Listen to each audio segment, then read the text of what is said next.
I am here with Michael Moody and Sharna Goldsecker, the authors of Generation Impact. Let me line it up for the camera for those who are watching us on the live stream. This book is amazing. And I won't say it's overdue because it was actually released several years ago, and this is a re-release. Before we dig in, Michael, Sharna, give us a little bit of your background and maybe kind of how you met and how you came to bring this book about. Do you want Go to ahead, Sharna. Go ahead. Okay.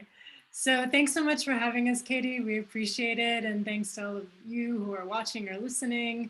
I come to philanthropy really wearing two hats, a personal one and a professional one. So just briefly, personally, my grandpa and his siblings were refugees from Eastern Europe in the early 1900s.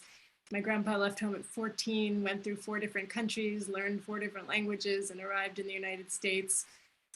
Set up a little grocery store. The brother arrived before him, row houses. If you're familiar with Baltimore's archetypical architecture, we were in the row house business, and that was doing a little bit better. So everyone in the family moved in that direction, including my dad. And when his uncle passed away, he never married. He didn't have kids of his own. And so my dad was left to steward the charitable foundation my uncle set up with his estate. So that's really the genesis story of philanthropy in my family. I was born the year before that happened, and I grew up learning that I hadn't inherited the wealth, right? I just inherited the legacy and wanted to earn the right to steward the foundation at some point. So my professional story is that after many years of meeting other next gen who are in similar situations of philanthropic opportunity, helped to found 2164, 21 when you come of age, 64 people tend to think about their legacy. Now everyone's living so long, it's probably should be 2185, but the brand is set. And really we help donors who want to move their resources to nonprofits for the effort of social change. And we train professionals who serve those donors to work across the generations, and we try to share the research like Michael and I have done together with nonprofit professionals who want to engage those donors. So I'll let you, Michael, tell the story of how milkshakes at Reading Terminal in Philadelphia was the origin story of our collaboration. Yeah, so again, my thanks also for having us on. And so I, right now I'm in a role, and I have been for 11 and a half years as it's an endowed chair in family philanthropy. It's called the Fry Foundation Chair for Family Philanthropy, and it's the first endowed chair in family philanthropy in the country. And it's located at the Johnson Center for Philanthropy, which is in Grand Rapids at Grand Valley State University. And we're a national center, and the chair that I have is very unique in that it's very much oriented towards sort of bridging the gap, if you will, between the academy and scholarship and research and the world of practice, particularly philanthropic practice, giving, individual and family giving practices, fundraising, those kind of things. And so that's really what I do in this role is try to do research, create new knowledge, do thought leadership, other things that are meant to help use those insights to help improve the practice and improve the understanding more broadly of philanthropy, both among the public and among professionals. And so I come to that work from, I was trained as a sociologist and was a regular faculty member for a while in other places, and have done some consulting as well. But I really sort of come to this with this passion for connecting those bridges. My first role in this field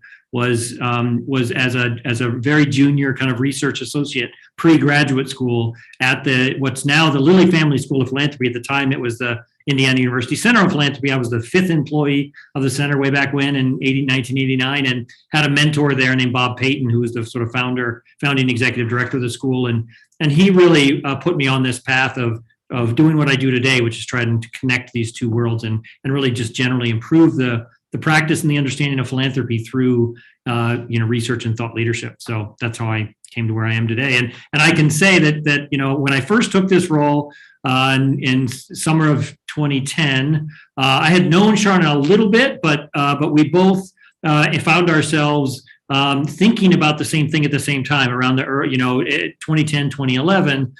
This idea that there's this incredibly important group of donors that are coming into their own, and everybody wanted to know more about them, especially fundraisers want to know more about them, but also the other members of their family and staff and advisors and others. These what we call next gen donors are coming into their own. They're going to be incredibly important for the field. And we both recognize that we really don't know that much about them. And so we were at the Council on Foundations conference in Philadelphia in 2011, April 2011, I think, and we met and talked about this and decided, maybe we can do a report together. And so we did that. We did a survey and did some interviews and did a report, and that was successful. And then we said, well, maybe we'll make a book out of it, and did a whole bunch more interviews and came out with a book in 2017. And then the book was really successful. We had a lot of good feedback that it was useful for people. With some support from the Gates Foundation, we did a series of best practice guides for different audiences, including best practices for fundraisers who want to engage the next gen. And then we came out with the updated edition, expanded and updated edition in 2020, which included those best practice guides, which are very practical and sort of, takeaway with specific takeaways and lessons for those audiences, as well as some sort of update on where the world has gone since we did all these interviews, which in many cases were before 2016. And as you know, lots of things have changed in the world since 2016. So it's a whole different world. To quote Hamilton, the world turned upside down, literally. Yep. Great yep. minds think alike. And I'm always struck by the ideas and the conversations that come out of conferences and come out of these events that pull us from all over the nation together.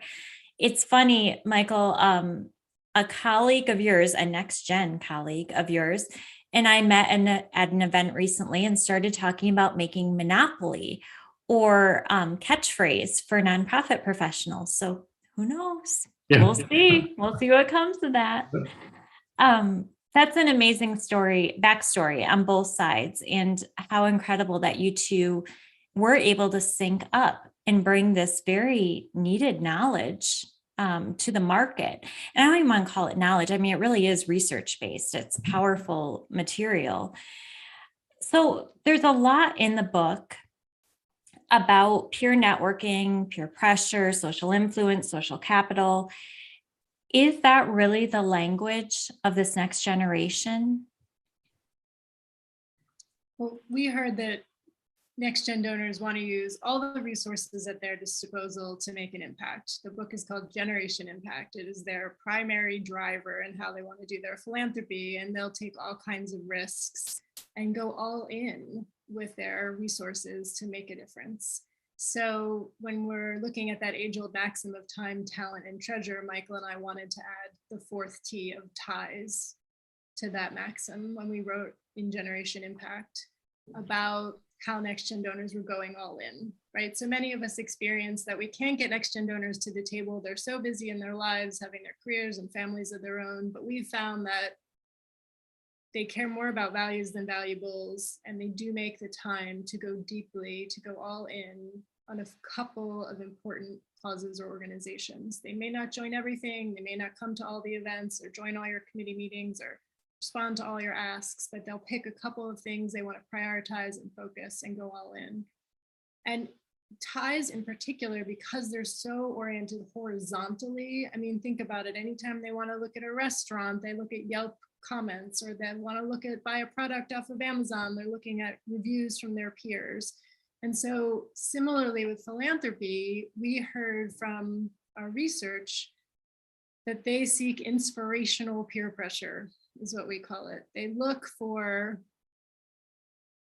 inspiring stories of how their peers are engaging in the nonprofit world to make an impact. And so they look for learning and leverage, strategy and ideas, peers with whom they can learn and grow and inform their giving. Oh my goodness, if there's one thing that I hope they pass up to the older generations, it's that, because we could all use some inspiration, and that is the right driver, I think, to get involved with something. Because when you feel good about something, you give it that much more. I love that. That's a can I just elaborate on that a little bit?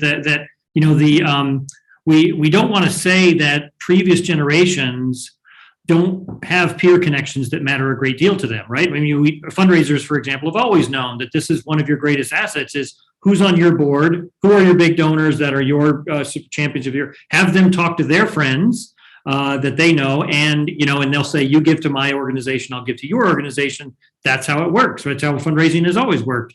And so it's not as though that peer side of it is new, but what's new is really who they think of as their peers and how they use those peers. So they really think of peers in a broader sense than just who do I know that sits on the board of that organization, and that sort of validates it for me. They want to also know not just is somebody sitting on the board or has somebody given a certain amount to an organization. They want to know what's been their experience with that organization.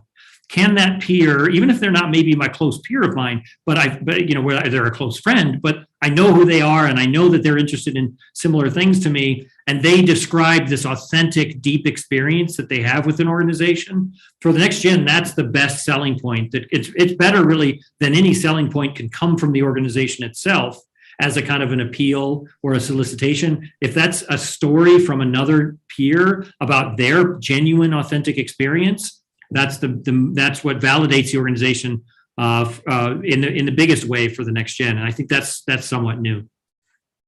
I totally believe that. I mean, it's kind of the way of the world right now. We have everybody else's opinions and experience at our fingertips, and we use that quite wisely, I believe. Yeah. So if you are watching us on the live stream, we're going to shut it down, but we encourage you to check out this episode when it releases later in the month of February. There will be plenty of tips, and I'll also link any resources mentioned in the podcast.